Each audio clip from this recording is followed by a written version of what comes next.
الحمد لله رب العالمين، والصلاة والسلام على خاتم الأنبياء والمرسلين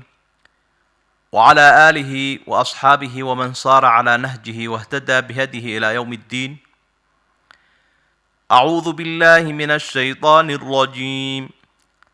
أولا يرون أنهم يفتنون في كل عام مرة أو مرتين ثم لا يتوبون ولا هم يذكرون. وإذا ما أنزلت سورة نظر بعضهم إلى بعض هل يراكم من أحد ثم انصرفوا صرف الله قلوبهم بأنهم قوم لا يفقهون.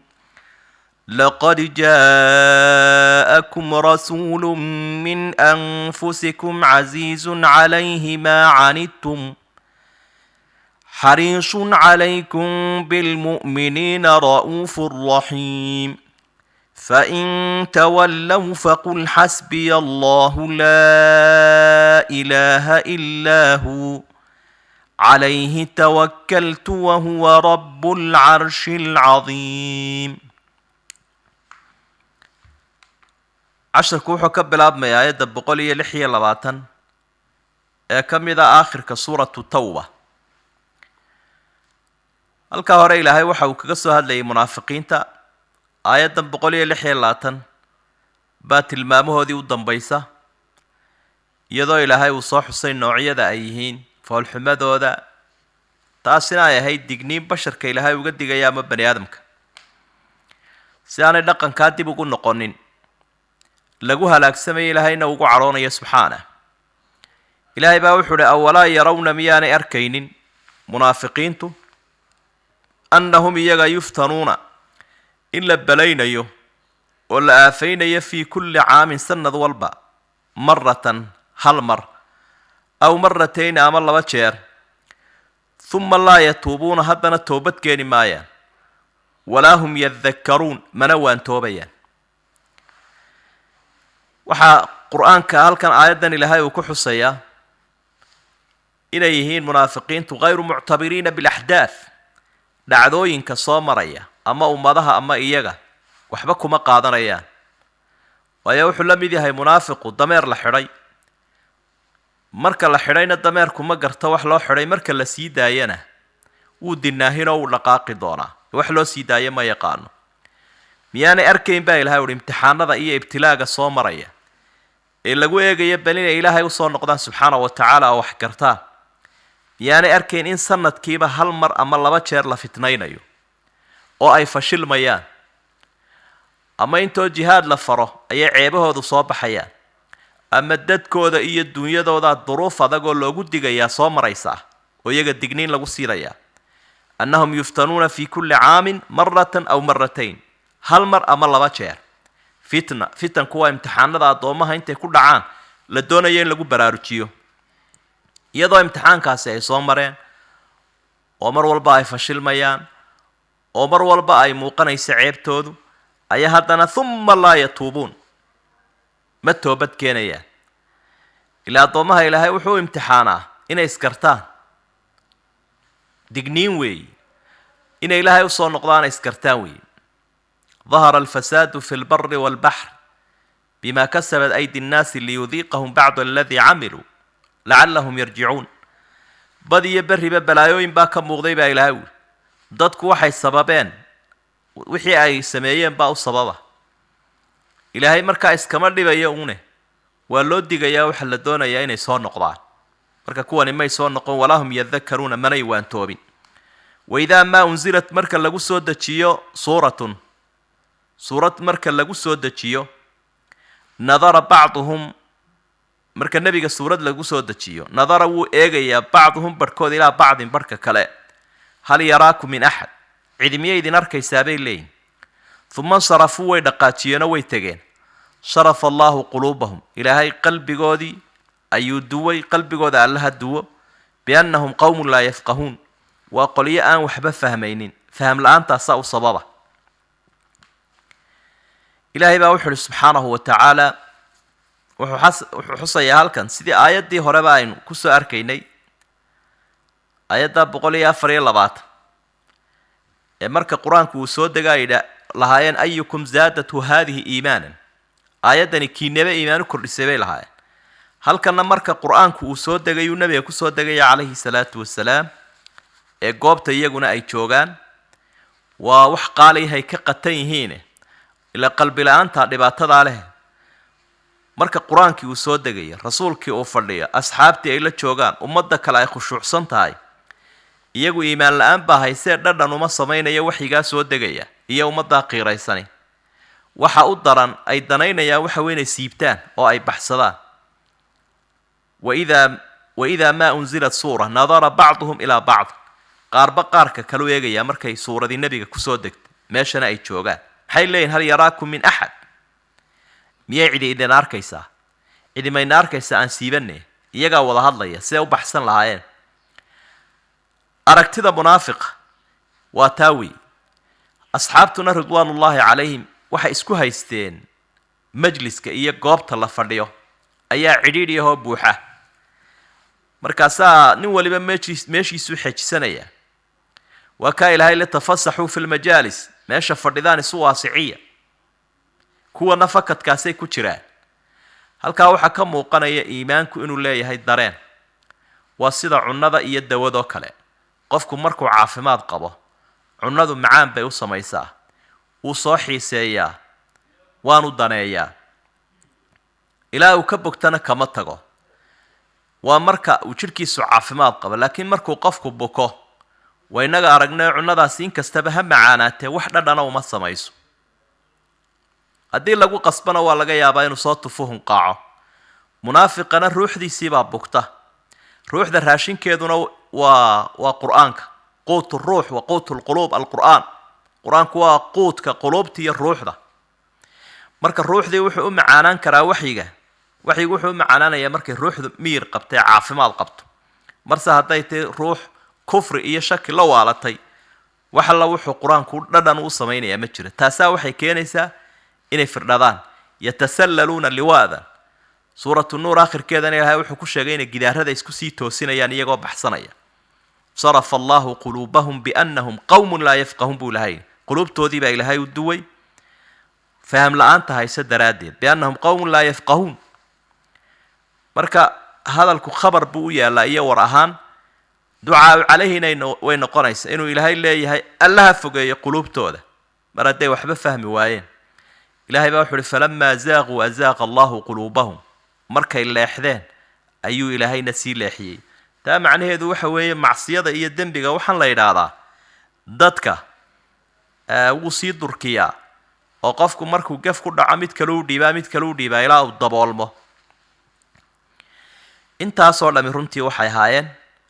digniino ilaahay uu bixinaya subxaana wa tacaala labada aayadood baa waxay u dambeeyeen sifaadkii foosha xumaa ee aadka u badnaa ee ilaahay uu kaga soo hadlay munaafiqiinta labadan aayadood ee u dambeeya waxa ilaahay uu ku xusayaa awliyada ilaahay hormuudkooda oo nebi maxamed calayhi salaatu wasalaam ammaanta uu leeyahay iyo ummadda halka uugu jiro iyo inay jaanis weyn u heleen ummaddan ilaahay rasuulka sala allahu calayhi wasalam loo soo diray marka hadday dadkaasi la noolaa garan waayeena munaafiqiinta ahaa macnaa in yaroo ka mida bay ummadda ahaayeen munaafiqiintu hadday kuwaasi garan waayeen bal qiimuhu leeyahay rasuulku ayaa halkan ilaahay uu ku xusayaa taasoo runtii markay saa waxyigu miisaankiisa u sheega ay tahay inaynu rumayno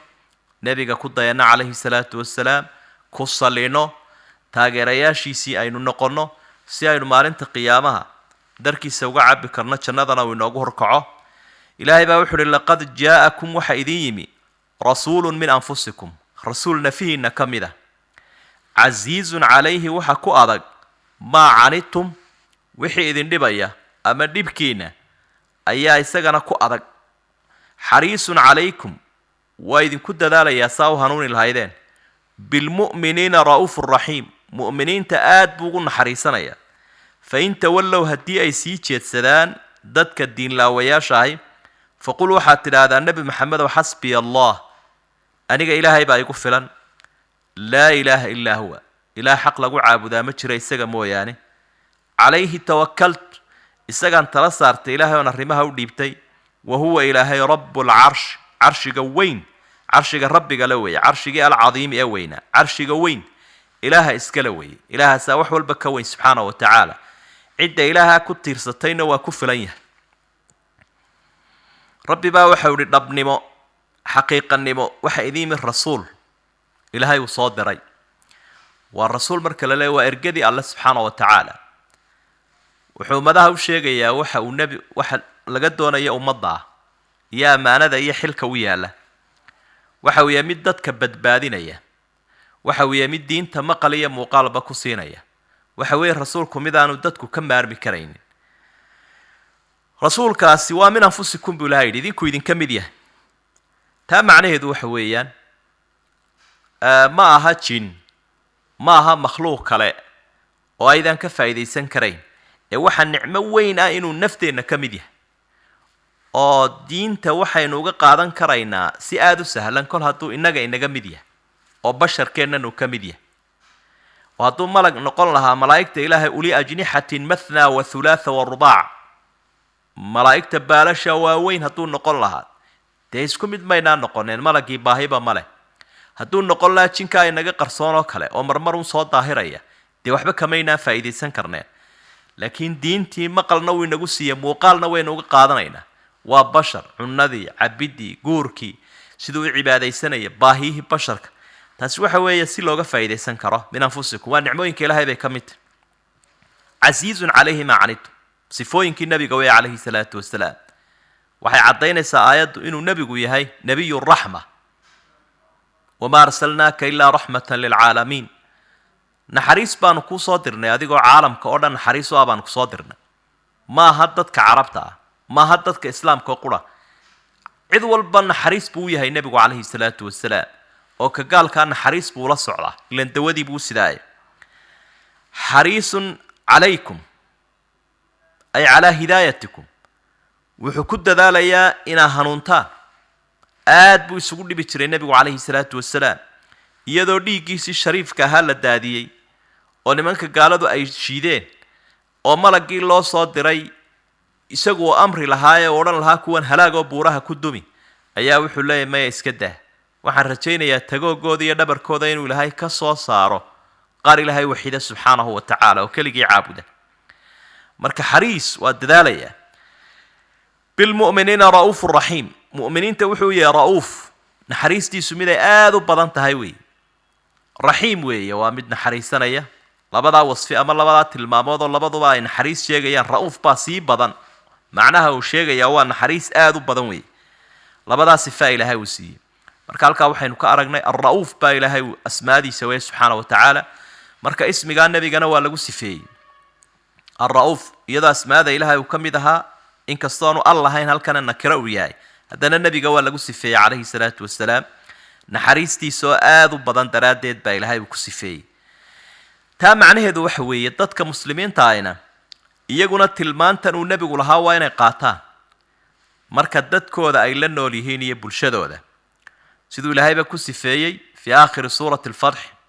muxamedun rasuulu llah waaladiina macahu ashiddaau cala alkufaar ruxamaau baynahum dadka nebi maxamed iyo cidda la socotay asxaabtaay ayaa ilaahay uu sifeeyey waxay yihiin kuwo cadowga ku adag dhexdoodana aada isugu naxariis badan tilmaamahaana leh marka qofka madaxda